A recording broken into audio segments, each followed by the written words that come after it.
Olá, o programa Extra Classe de hoje traz as reflexões da coordenadora-geral da CONTEE, Madalena Guasco, sobre a importância da regulamentação do setor privado de ensino. A ideia da centralização, descentralização, ela foi um tema que cortou a educação brasileira durante todo o período republicano, principalmente. O Extra Classe está começando agora.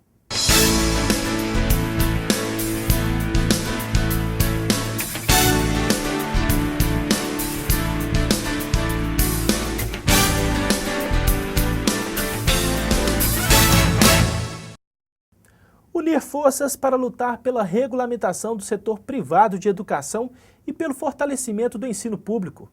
Esse foi o principal recado dado por Madalena Guasco Peixoto, coordenadora-geral da CONTEE, a Confederação Nacional dos Trabalhadores em Estabelecimentos de Ensino. Madalena foi a palestrante da conferência de abertura do 11º Congresso dos Professores, realizado nos dias 13 e 14 de agosto, em Belo Horizonte. Confira os principais trechos desta conferência. Pela primeira vez na nossa história, nós tivemos uma conferência que congregou todos os sujeitos envolvidos em educação. Pesquisadores da área de educação, universidades eu faço parte de uma universidade que é a PUC São Paulo, fui diretora do Centro de Educação. Eu acho que as universidades se envolveram pouco nesse debate, não é? Se envolveram, mas poderiam ter se envolvido mais. Mas é claro que tiveram os pesquisadores de educação a sua representação, com a ANPED participando da organização da conferência. Mas nós tivemos também os órgãos de Estado, todas as secretarias do MEC participaram da organização da conferência, além do movimento sindical organizado, dos movimentos sociais, não é? Dos pesquisadores, do Ministério de Ciência e Tecnologia, dos outros ministérios, inclusive o Ministério do Planejamento, os conselhos estaduais, os conselhos municipais, não é? O Conselho Nacional, através da sua representação e de sua delegação, não é? E também o patronal. Eles participaram da organização da conferência, assim como o movimento estudantil, né, nas suas várias representações. Então, é uma conferência que tem um caráter histórico, porque nós conseguimos realizar depois de muitos anos de luta na história da educação brasileira, mas ele tem uma importância fundamentalmente política, porque uma conferência organizada democraticamente, em cima de um documento base, que foi discutido por mais de 350 mil, né, sujeitos que atuaram desde os municipais, das conferências municipais, até as estaduais, até a nacional, e que envolveu mais de 1 milhão de pessoas. E essa conferência, ela assume um caráter ainda mais importante, porque retoma um tema muito antigo da educação brasileira, que é a discussão do Sistema Nacional. Antigo por quê? Porque eu trouxe aqui alguns dados históricos. Pela primeira vez na história do Brasil, a educação foi colocada como capítulo da Constituição em 1946. Porque antes, né, nós não tínhamos um capítulo da educação. Esse capítulo da educação, de 1946, na Constituição de 46, obrigou necessariamente a primeira LDB como lei ordinária. Não é? Porque se você tem um capítulo de educação, você obrigatoriamente, né, se remete à organização da Lei Ordinária da Educação. Então, o Brasil vai passar a ter uma primeira LDB após a Constituinte de 46.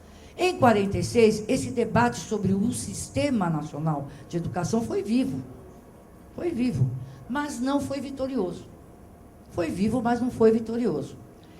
Depois, nós retomamos, aí nós tivemos o golpe de 64, a LDB de 46 foi aprovada em 61, é um dado importante para nós educadores, porque quando a gente diz que educação é política, algumas pessoas dizem, mas como é política? É política porque ela está diretamente relacionada à concepção de nação e ela é de disputa, porque não existe uma apenas concepção de nação. Existem concepções em disputa. Depois nós fomos retomar esse debate após a década de 80, quando nós derrubamos a ditadura e começamos aí na Constituinte discutir educação. Foi um momento muito difícil. Quem participou, eu me orgulho de ter participado desse momento, não é? Um momento difícil porque ali se colocou em questão se a educação brasileira continuaria sendo pública, gratuita, laica, não é? E ali nós tivemos que enfrentar uma grande batalha na Constituinte para garantir que a educação era dever do Estado, ela tinha que ter seu caráter público, gratuito e laico, e que deveria ser universalizado em todos os níveis, não é? Mas nós tivemos vitórias e tivemos derrotas na Constituição de 88. Uma das derrotas que nós tivemos foi o artigo 206, que diz lá, a educação é livre à iniciativa privada, não é? E hoje nós enfrentamos uma situação porque a Constituição ela é ambígua, e nós vamos ver isso mais para frente, não é? Então, nós tivemos ali, após a Constituinte de 88, novamente o embate da formação da nova LDB. E neste embate, nós discutimos a questão do sistema nacional, não é? O movimento social organizado, os sindicatos professores, o movimento estudantil, dizia que era necessário criar um sistema nacional de educação. Nós perdemos essa batalha. Nós perdemos essa batalha porque a LDB, ela, de forma mais agravante do que a LDB passada, de 61, não só ela cria os sistemas municipal, estadual, federal, não é? Como agravante, ela divide responsabilidades, não é? Então, o município cuida de uma parte da educação, o Estado cuida de outra e a federação cuida de outra. Isso foi uma derrota nossa. Nós ali, durante o debate da LDB, nós propunhamos um sistema nacional, não é? E nós propunhamos também que existisse um fórum de educação, e ali, pela primeira vez, abertamente, nós discutimos a necessidade da organização da Conferência Nacional de Educação. O Brasil viveu poucos momentos de democracia. Poucos momentos na nossa história. O período mais antigo de democracia que nós temos, por incrível que pareça, é o período que vai da derrubada da ditadura até agora, né? Nós tivemos poucos períodos da nossa história. Então, nós tínhamos períodos de democracia, a educação assumia centralidade, porque em períodos de democracia a educação assume centralidade. E logo em seguida nós tínhamos estados autoritários, né? O Estado Novo, Estado ditatoriais, onde a educação passava a não ser mais uma discussão democrática, pública, da elaboração de políticas públicas democraticamente construída, e passava a ser regida através de reformas, não é? De cima para baixo, porque estados autoritários fazem isso.